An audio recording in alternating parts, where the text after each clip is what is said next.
นะมัตถุรัตนตยัสสะขอนำไหว้ต่อพระรัตนตรัยคือพระพุทธพระธรรมและพระสงฆ์ขอโอกาสคณะสงฆ์หมู่ใหญ่พระเถระนุเถระเพื่อสหธรรมิกทุกรูปขอเจริญธรรมสามเณรขอเจริญพรอุบาสกอุบาสิกาผู้ใฝ่ในศีลในธรรมโดยตัวการทุกท่านทุกคนในโอกาสนี้เอาต่อไปก็เอามือลงเนาะนั่งฟังตามสบายก่อนอื่นก็ขออนุโมทนาบุญกุศลตัวญาติโยมได้เสียสละเวลามาทำบุญให้ทานกับคณะสงฆ์หมู่ใหญ่ในการจาริกถือว่าเราทั้งหลายก็ได้มีโอกาสได้มาทำบุญถือว่าเฮาก็ประสบบุญใหญ่เนาะที่พวกเราทั้งหลายได้พากันเฮ็ดกันทำพวกเราก็ถือโอกาสได้ยากเนาะเพราะว่าโดนๆคือเพิ่นจาริกปีหนึ่งมีเทื่อเดียวในการจาริกเฮาได้พากันได้มาต้อนรับพ่อแม่ครูบาอาจารย์ถือว่าพวกเขาทั้งหลายก็ได้ฟังธรรมได้ปฏิบัติธรรมตลอดก็ถือว่าเข้าใจหลายเนาะในการประพฤติปฏิบัติในการฟังธรรมแต่ว่าเฮาก็ควรจะสะสมไว้บุญกุศลเป็นอย่างควรสะสมบุญกุศลเพราะว่าเฮาทั้งหลายนี่ยังเป็นปุถุชนอยู่เฮายังบ่ได้เป็นพระอริยะถ้าบุคคลใดยังบ่ได้บรรลุธรรมเฮาก็ยังจะต้องเวียนว่ายตายเกิดในวัฏสงสารในภพน้อยภพใหญ่เพราะฉะนั้นพวกเราทั้งหลายก็ต้องอาศัยบุญกุศลอาศัยความดีที่เฮาได้สะสมไว้ในการเวียนว่ายตายเกิดในภพน้อยภพใหญ่จะว่าการสะสมบุญนี่กับเป็นสิ่งที่สำคัญเราควรสะสมเอาไว้คือการให้ทานที่พวกเราทั้งหลายในพากันมาทำบุญให้ทานแก่คณะสงฆ์และก็การรักษาศีลการเจริญเมตตาภาวนาอันนี้ก็เป็นหน้าที่ของบุตรทุกคนเนาะบ่ได้ว่าหน้าที่ของพระสงฆ์สามเณรเท่านั้นในการประพฤติปฏิบัติในการจะเข้าถึงธรรมเอาตัวญาติโยมอยู่บ้านอยู่เฮือนก็สามารถจะบรรลุธรรมได้สามารถจะเข้าถึงธรรมได้คนเฮาส่วนหลายถ้าบ่ได้ศึกษาถ้าบ่เข้าใจก็คิดว่าการบรรลุธรรมการเข้าถึงธรรมมีแต่พระสงฆ์สามเณรพอขาวไม่ขาวจึงสามารถจะบรรลุธรรมได้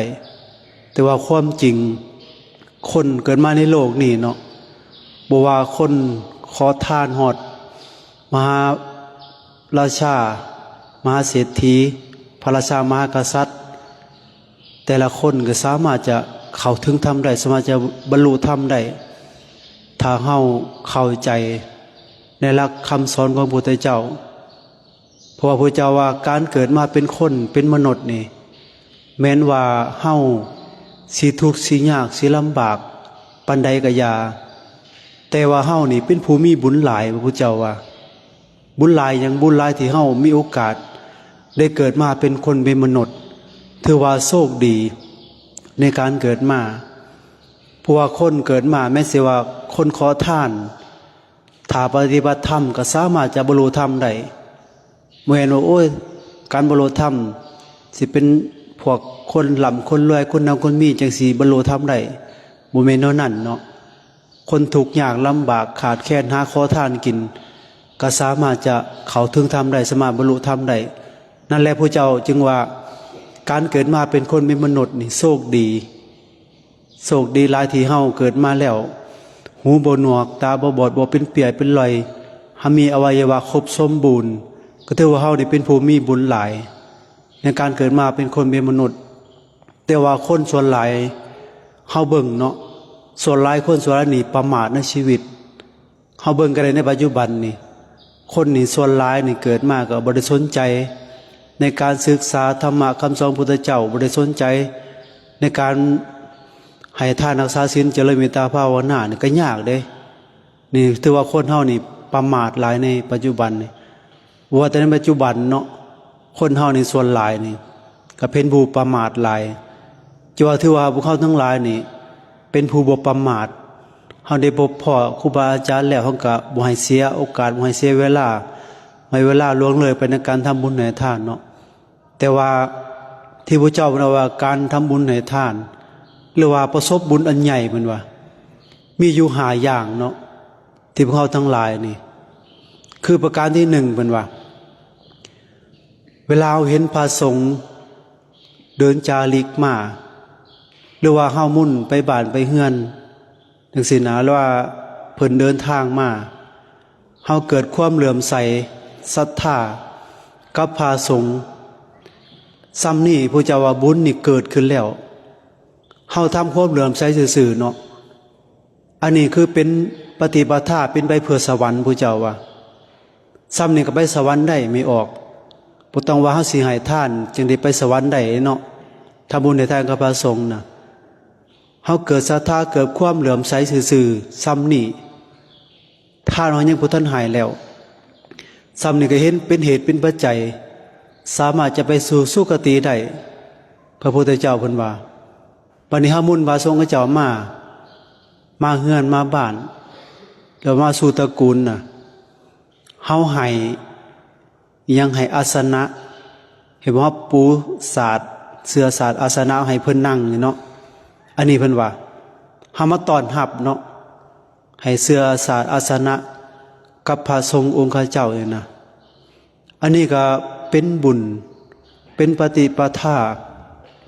เป็นไปเพื่อหยังคือเฮาให้อาสนะเป็นทาน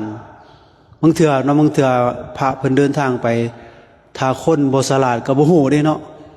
เวลาพระสงฆ์เขาเจ้ามาน่ะจักสิเฮ็ดแนวใดของคนน่ะบ่จักสิให้อาสนะบ่ให้เสื้อศาสตร์อาสนะกับเพิ่นน่ะบางคนคือพากันย่างมาก็เห็นหลายเนาะบางคนน่ะเห็นพามาจักสิเฮ็ดแนวใดบ่จักแนวเฮ็ดนั่นน่ะสิทำบุญให้ทานจักสิเกียมหยังแน่เพิ่นว่าบางคนก็ย้อนว่าเฮาบ่เข้าใจเนาะ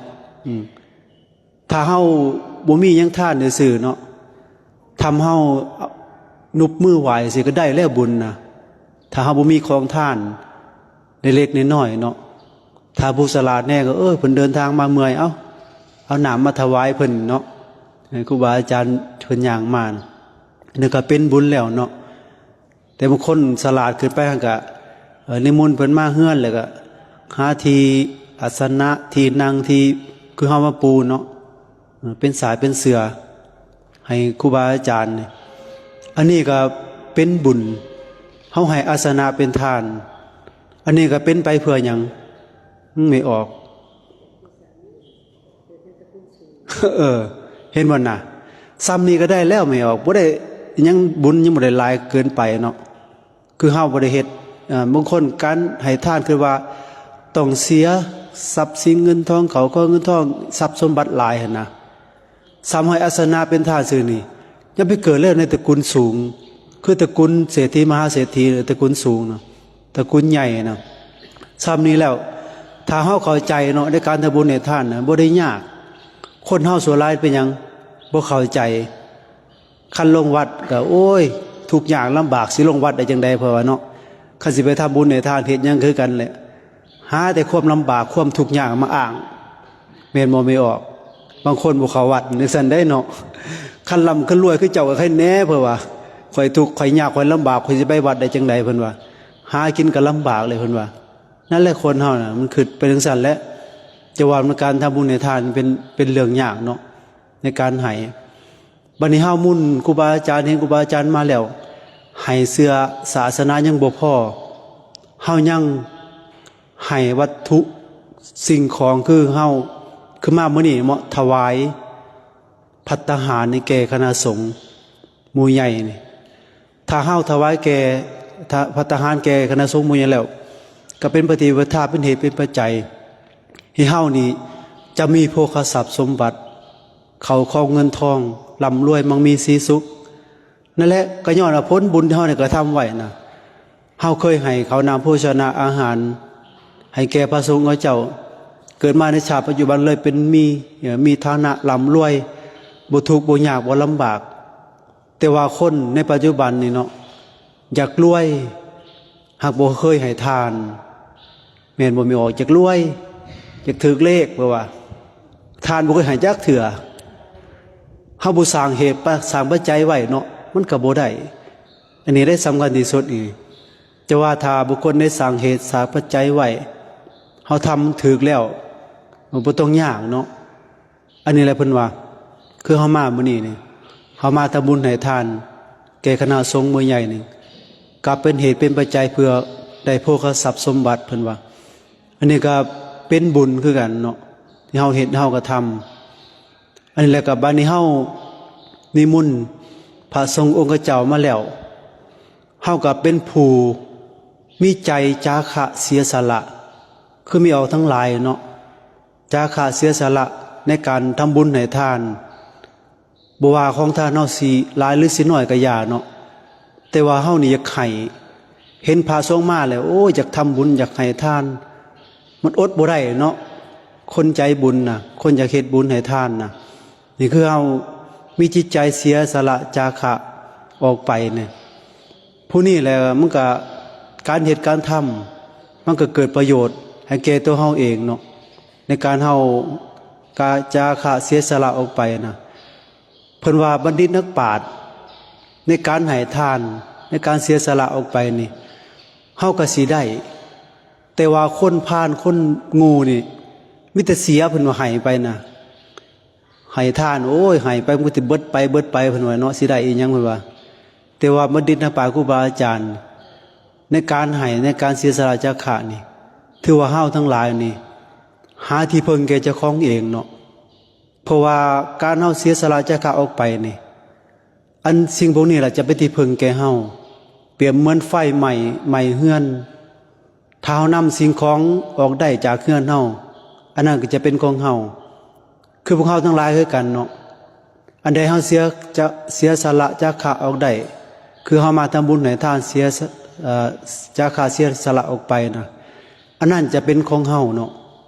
เพราะว่าห่างกายเฮานี่มันก็บ่ได้อยู่ดนเนาะเป็นเปรียบเหมือนไฟไหม้เฮือนน่ะคือห่างกายเฮาเนาะเฮาบ่ฮอด100 ปีเฮาก็ตายแล้วจากโลกนี้ไปนี่สิ่งที่เฮาเป็นของเฮาคือเฮาทำบุญให้ทานจาคะเสียสละออกไปอันนั้นจะเป็นสาระเป็นแกนสารเป็นที่พึ่งแก่เฮาไปในภพหน้าชาติหน้าในการทำบุญให้ทานบัดนี้เวลาเฮานิมนต์พระสงฆ์เจ้ามาสู่บ้านสู่เฮือนแล้วเฮาก็มาสอบถามธรรมะคนเฮานี่น้อยเนาะสิไปสอบถามครูบาอาจารย์เรื่องธรรมะคือว่านิมนต์เพิ่นให้เทศน์ให้บอกให้สอนคนเฮานี่ส่วนหลายนี่ก็ยากขณะว่าเฮานี่นิมนต์พระไปทำบุญให้ทานอยู่บ้านอยู่เฮือนบางเถื่อยังบางบ้านเนาะบางบ่อนนั่นน่ะบ่ได้ค่อยมุ่นให้เพิ่นเทศน์เพิ่นบอกเพิ่นสอนเพราะว่าการเทศน์การบอกการสอนนี่เราเฮาสอบถามนี่เฮาก็สิเป็นผู้มีปัญญาหลายถ้าเฮาได้ยินได้ฟังหลายได้ศึกษาหลายอันนี้ผู้เจ้าว่าเป็นปฏิปทาให้เฮานี่มีปัญญาหลายคนก็เกิดมาก็สิมีสติปัญญาสิเฉลียวฉลาดเกิดมาเป็นคนพบได้ชาติใดก็ได้ถ้าเฮาสอบถามนักปราชญ์ครูบาอาจารย์ว่าสิ่งใดมันเป็นบุญสิ่งใดมันเป็นบาปสิ่งใดควรกระทำสิ่งใดบ่ควรกระทำที่เฮานี่สอบถามธรรมะภาษาบ้านเฮาเนาะคู่มื้อนี้โอ้ยยากไม่ออกไปบ้านใดก็ได้คือว่ายากขนาดคนรวยๆอยู่น่ะมาทำบุญกับพระก็ยังอยากถือเลขคือเอาเบิ่งรวยก็ยังบ่พออยู่พระบ่ได้มีอีสังอย่างนั่นตีนเป่ามึงองค์ก็ได้มีแต่บาทกับผ้าเท่านั้นน่ะคนรวยมาทำบุญอยากถือแต่เลขบ่ได้ทำบุญเพื่อหยังเนาะแต่มาคืนโอ้เจ้ารวยข่อยหลายด้วยสิยังมาขอเลขอยู่ว่าเบิ่งแล้วเนาะคนเฮาเนี่ยมันบ่พอเนาะรวยบ่ได้ก็อยากรวยกว่าเก่าพระพุทธเจ้าว่าคนเฮานี่บ่มีวันพอพุ่นน่ะบ่มีวันพอแม้นว่าเงินคำกำแก้วสิตกคือหาฝนลงมานี่ ก็ยังบ่เพียงพอต่อความต้องการของคนมีบ่โอ้ยข่อยมีเงินพันล้านก็เศร้าแล้วเอาสำนี้ละข่อยบ่มีจักเทื่อน้องมีว่ามีพันล้านอีกมี 2,000 มี 2,000 อีกยังมี10,000 ล้านยังมีหลายขึ้นแล้วกูเก่าเนาะคนเฮาน่ะมีความเพียงพอนั่นแหละเพิ่นว่าถ้าเฮาไปหาครูบาอาจารย์เนี่ยสอบถามธรรมะส่วนหลายนี่ยากเด้สิสอบถามธรรมะน่ะเวลาไปหันไปนี่หรือว่าไปทำบุญกับครูบาอาจารย์ในปัจจุบันนี่คนนี่แฮงเอาวัตถุเป็นใหญ่เนาะในปัจจุบันนี่เฮ็ดจะได้ขอสิห่างสิมีสิร่ำสิรวยหาอยู่หากินแม่นสิผิดศีลผิดธรรมก็ยอมบางคนน่ะแม่นอยู่บอกการค้าการขายต่างๆน่ะบางเทื่อเฮ็ดผิดศีลผิดธรรมก็ยอมเฮ็ดผิดเพื่อหยังอยากรวยจะเอารวยอย่างเดียวเนาะคนเฮาบ่เคยว่าโอ้เฮานี่มีเงินหลายปานนั้นน่ะเฮาตายไปแล้วสิเอาไปนำใดบ่คือสิมีผู้คิดเนาะบางคนนี่บ่มีโอกาสสิมาหาที่พึ่งแก่เจ้าของมีแต่ไปหาเงินหาค่ำบ่เพียงบ่พอจักเถื่อบางคนจนตายเนาะบางคนนี่มีเงินหลายใส่เป็น10 ศาสตร์20 ศาสตร์ก็บ่เบิดก็ย่างจากข้างจากมีจากลำจากรวยอยู่เห็นบ่นะคนเฮาน่ะจะว่ายากได้เฮาสิฮู้จักมีสติปัญญาเฉลียวฉลาดเนาะในการแสวงหาที่พึ่งแก่เจ้าของเองคือพวกเฮาทั้งหลายนี่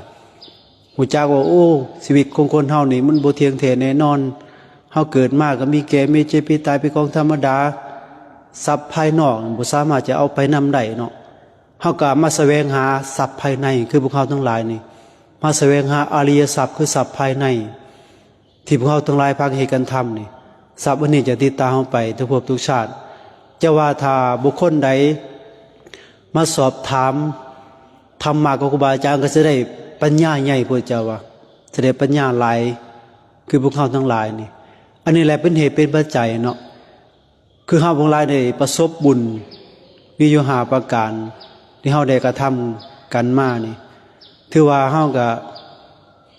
มีครูบาอาจารย์เดินทางมาเฮาก็เบิ่งแล้วก็โอ้บางเทื่อเนาะไปนํกันนะจัวน้อยครูบาอาจารย์น่ะเวลาย่างไปจาริกบางคนก็คิดว่าเพิ่นคือพากันไปย่างเนาะเพราะว่าอันนี้ไปฝึกตนเนาะเพราะว่าเฮานี่ปฏิบัติตามพระพุทธเจ้าตามรอยบาทพระศาสดาเพราะว่าแต่สมัยก่อนนี่พระพุทธเจ้าเวลาออกพรรษาแล้วเพิ่นจะพาสาวกเดินทางไปสู่บ้านน้อยบ้านใหญ่เพื่อหยังไปเผยแผ่ธรรมะไปเผยแผ่หลักธรรมคำสอนพระพุทธเจ้าคนเขาบ่เคยได้ยินได้ฟังเขาบ่เคยเห็นพระสงฆ์องค์เจ้ามันก็เกิดประโยชน์หลายนะแม้ว่าก็เจ้าสิ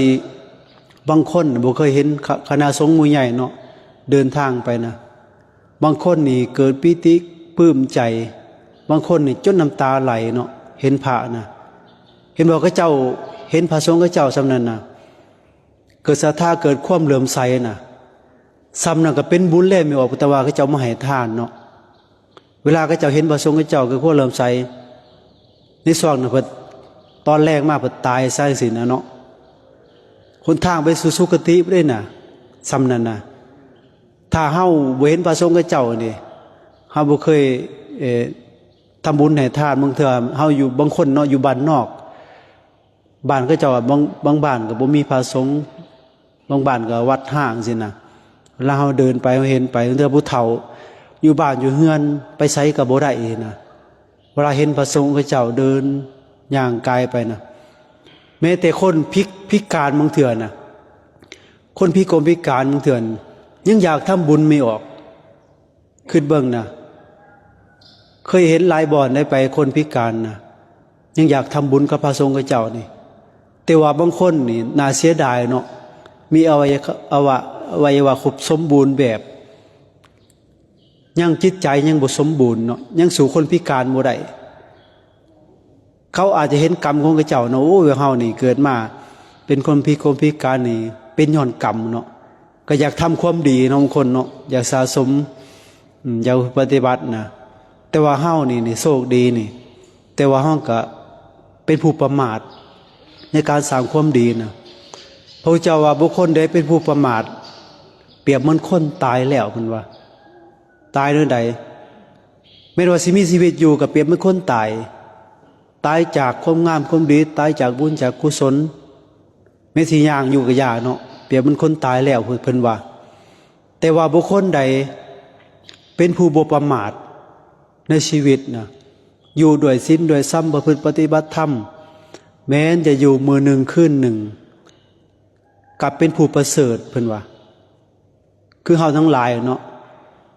แม้นว่าสิตายมืออื่นนี่ก็ยากเนาะแต่ว่าเฮานี่ฝักใฝ่ในการศึกษาธรรมะประพฤติปฏิบัติธรรมคือการให้ทานรักษาศีลเจริญเมตตาภาวนาฟังเทศน์ฟังธรรมนี่แม้นจะอยู่มือหนึ่งคืนหนึ่ง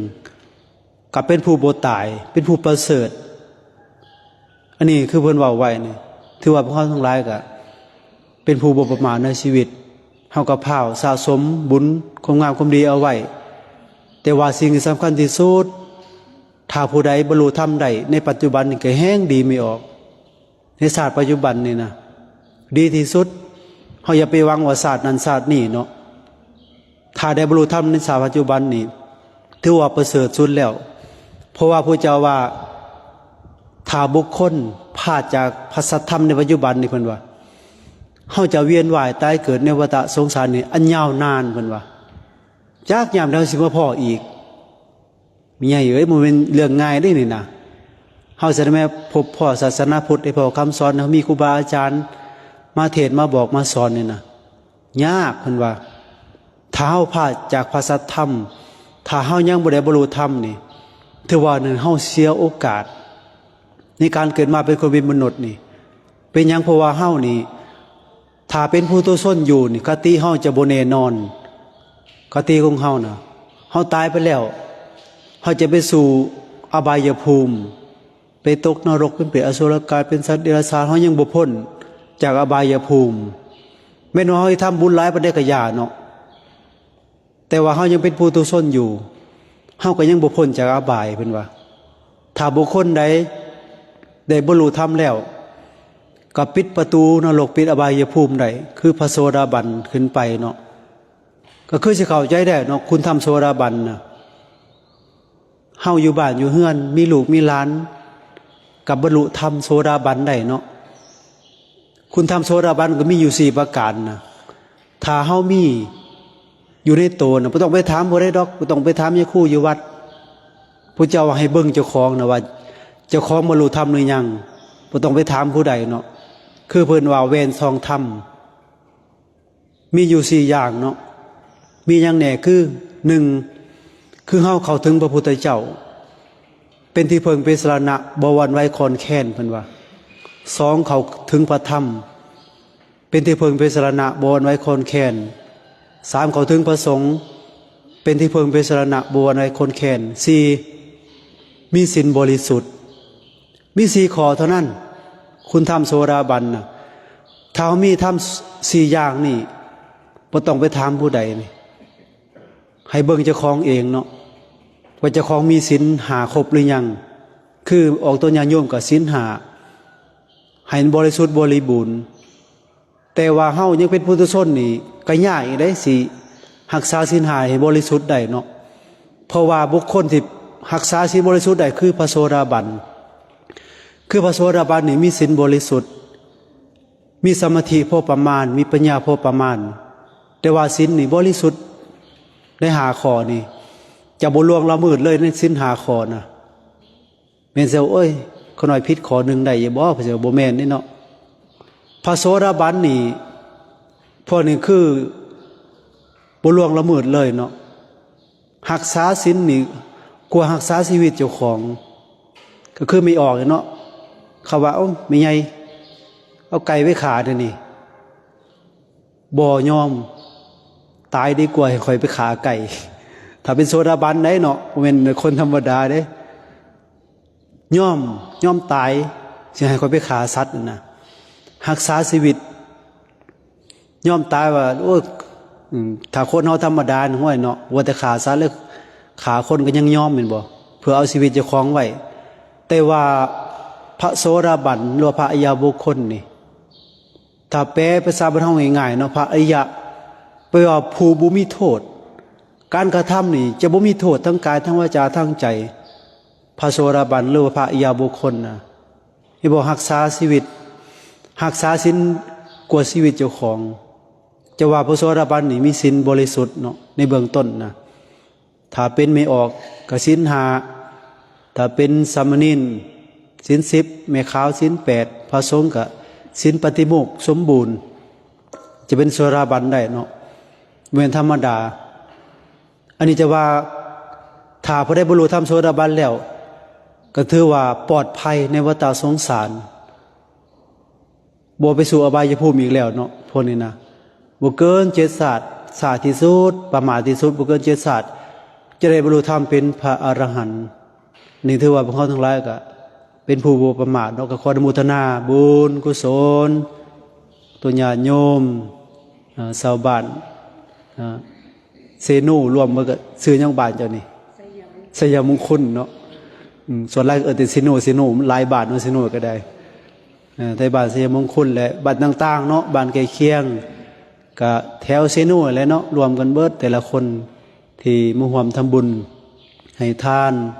กับคณะสงฆ์หมู่ใหญ่ขออนุโมทนาบุญกุศลกับทุกภาคส่วนก็ขอให้พวกเขาทั้งหลายจงเจริญงอกงามในธรรมวินัยของพระพุทธเจ้าเพื่อจะนำตนของตนในพ้นพระเจ้ากองทุกข์ถึงสุขอภัยบุญกล่าวคือมรรคผลพระนิพพานโดยทั่วกันทุกทานทุกคนเทอญ